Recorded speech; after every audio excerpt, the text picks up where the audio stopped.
In the good book, Ephesians chapter 6, verse 10 tells us this.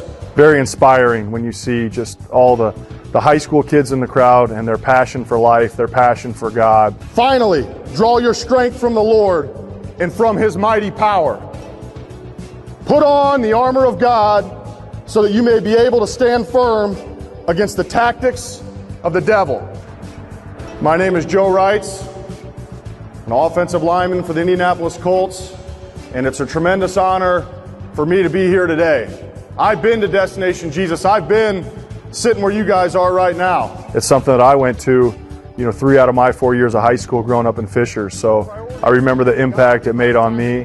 Just got done with my 9th season in the NFL, 2 with Baltimore Ravens, the last 7 with the Indianapolis Colts.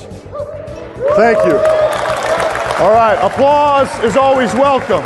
But he understands, he knows the struggles that these young people are going through. He knows the faith, and his journey is such a beautiful one. Football is what I do. It's not who I am. And I know that I have to be a strong man of Christ, number 1. I know I have to be a good husband and father, number 2.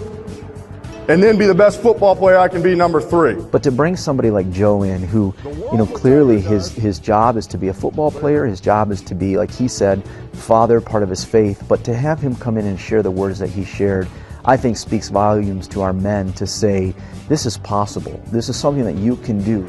So faith, family, and football for me. And in my life, I found that keeping my priorities in order is the most important thing I can do.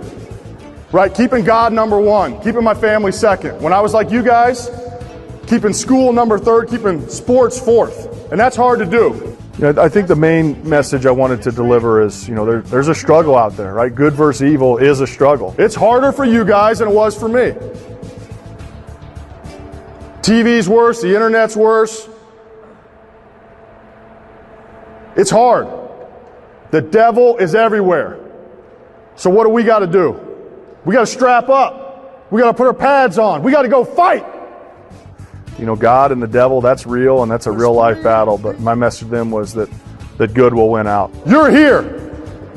You want to make a difference in your life. You want to increase your spirituality, and that's awesome.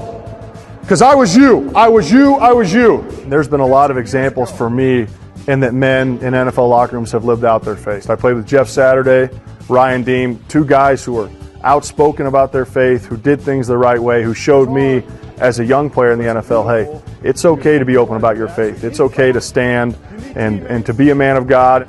And take the helmet of salvation, put it on, the helmet of salvation and the sword of the Spirit. So the helmet of salvation and the sword of the Spirit, which is the Word of God. You look pretty good.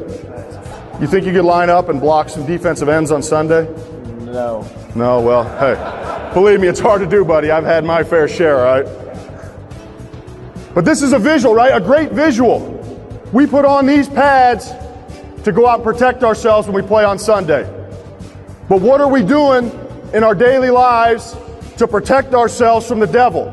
Yeah, the good Lord has blessed me with the ability to play in the NFL for the last 9 seasons and very much blessed me to be back here in Indianapolis, my home, for the last 7. And so I really feel that, it's our job. It's, God has called me to give back when I can and to go talk and to serve. Guys, thank you very much for letting me come and speak to you today.